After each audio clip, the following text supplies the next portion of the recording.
Kalau sekarang kan, mau saya ya, nak masuk, ya kan? Masuk. Ya, Nabi itu tidak suka menyakiti orang, betul? Dia menyenangkan hati orang. Dina dia tetap dia membalas dengan kebaikan. Suraqah itu mau memenggal leher Nabi itu dikejar, kan? Harapannya apa? Dapat hadiah 100 onta. Pas mulai mendekat, terbernamlah kaki kudanya. Jatuh dia terjerembab, minta tolong.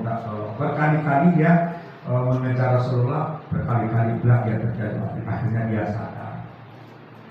Akhirnya dia masuk Islam, tak mau mengganggu Nabi. Makanya orang yang suka ganggu orang itu memang mudah musibah datang. Yakin dong. Contoh, ada orang yang meludahi Nabi. Tahu kamu? Sering meludahi, ternyata sering meludahi itu memang sakit. Coba aja kamu ganggu orang terus, pasti hidup susah. Yakin tak? Apalagi berkali-kali suka ganggu. Nabi itu bermaaf, diludahi dia tidak membalas. Rupanya di waktu diludahi orang yang meludahi sakit. Nabi tidak membalas, tapi dia membawa oleh-oleh. Makanya jangan biasakan kebiasaan buruk, membuli kawan, hati-hati. Nabi tidak hobi membuli orang, tapi menyenangkan banyak orang. Kemudian dia disakiti, dia tidak kalah membalas, tapi memberikan maaf. Apa yang terjadi di saat Rasulullah meninggal? Ditanya oleh Abu Bakar, apa amalan Rasul itu yang belum saya amalkan? Pergi ya, ayahku, pergilah ke sudut pasar Madinah. Di situ ada Yahudi buta. Dia sering menghina suamiku Rasulullah. Tapi suamiku di waktu hidupnya dia menguapi orang dia menghina. Semakin disakiti dia dengan ucapan kata-kata itu, semakin lembut suaranya. Rupanya Rasulullah meninggal. Pergilah Abu Bakar ke sudut pasar Madinah itu. Ternyata memang ya Yahudi buta itu bilang, ngomong aja dia terus untuk menghina Nabi. Penduduk Madinah, hati-hati kamu ya, jangan sampai mendekat dengan Nabi Muhammad itu ya. Dia itu dukun, dia itu pendusta, dia pembohong. Mirip ini. Rupanya dia juga Abu Bakar kan mendengarnya kan.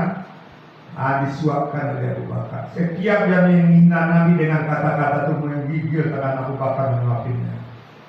Ini siapa nih? Saya yang selalu kamu sebut itu. Siapa? Pokoknya saya yang kau sebut-sebut kan Nabi Muhammad. Oh beda katanya. Kamu dia menjawab lembut. Itu yang kau hina katanya. Nangis dia di utara. Akhirnya dia masuk Islam. Sudah sering berhari-hari saya menghina dia. Ternyata dia dengan lembut menyuapkan makanan ke mulut saya. Masuk Islam ya. Makanya kita dijalankan dibully orang, jangan sampai membalas. Dia akan sadar. Kalau tidak sadar dia akan mendapatkan balasan terhadap kejahatan.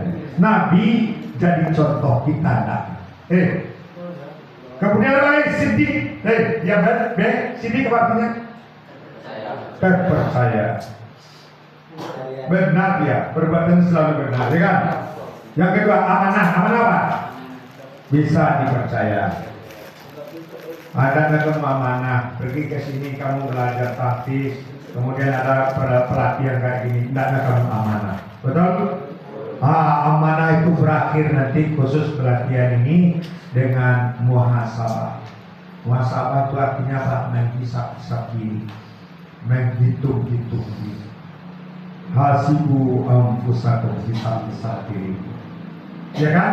Qabla an tuhasabu, sebelum dihisap oleh Allah.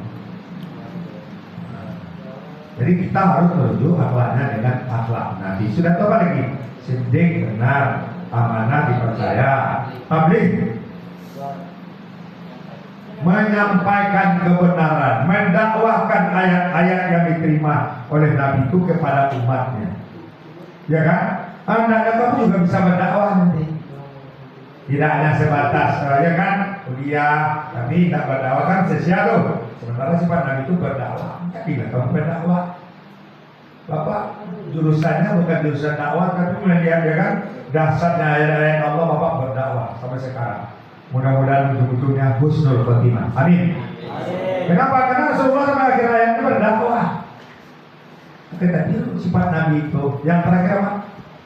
Fatona artinya bijaksana, cerdas, pandai ya kan, menyesuaikan dengan siapa jemaahnya, dengan umat, ya kan, dengan orang-orang yang dihadapinya. Itulah yang terjadi di waktu debat Nabi itu.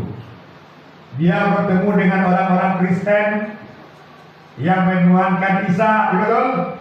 Rupanya dia minta sholat orang Kristen itu di Masjid Nabawi. Disuruh juga sholat apa? Kiblatnya Palestina. Kiblat Rasulullah mana? Masjidil Haram. Nah marah Nabi-nya, tapi habis itu didakwain dengan debat. Dari 60 orang itu cuma satu yang tak mau menerima kenabian Rasulullah. Siapa? Siapa namanya? Al-Qawah. Ya kan? Tak mau dia. Kenapa? Karena gengsi. Jadi kalau ada orang nanti muhasabah nanti merasa gengsi dia orang kiri kanan, matinya terlaknat. Kenapa? Karena Rasulullah bermuhamalah. Siapa ya Allah yang pura-pura ya Allah, laknat ya Allah. Ternyata mati menjelang. Dia pulang ke negerinya ke kota Najran, Yaman. Makanya hati-hati kamu. Apalagi ini doa-doa kamu makbul hari ini. Ini bersama, tirulah Nabi, jadikan teladan dalam hidup kita. Kenapa? Karena kalau ingin mendapatkan rahmat Allah, iya memang kita contoh Nabi itu, betul? Nah, dia Al-Quran berjalan. Jadi orang bangga kamu baca Al-Quran. Udah berlanjut si Rasyid. Udah satu juz. Belum. Ya.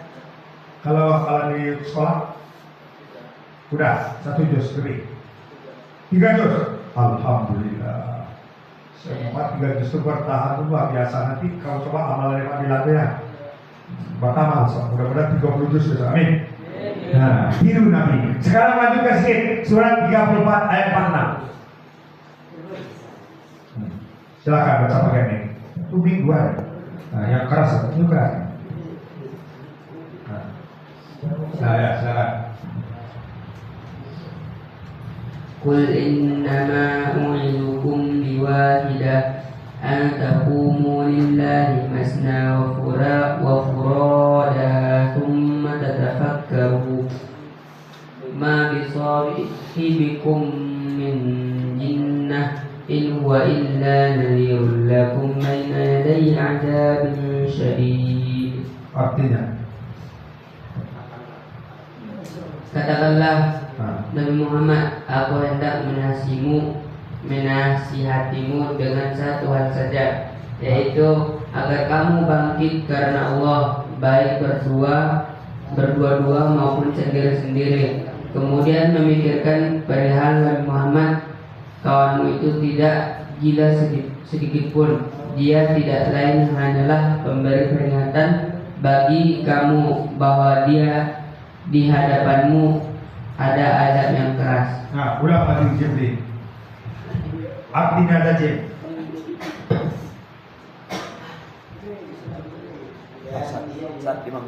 Katakanlah, aku hendak memperingatkan kepadamu satu hal saja, yaitu agar kamu menghadap Allah dengan ikhlas. Menghadap Allah dengan ikhlas. Jangan kamu main juga. Kamu udah dapat banyak ayat, ya kan? Hendaknya berubah, kamu berbeda kamu dengan kebanyakan orang. Dan itu hasil temuan McLaren yang dibilang oleh Ustaz tadi. Sebagian besar orang sukses itu dia berubah.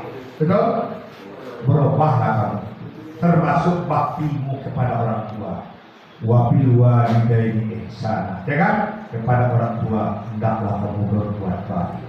Walaupun orang tuamu tidak sebaik yang kamu harapkan, tapi yakinlah hatinya, cintanya selalu utuh.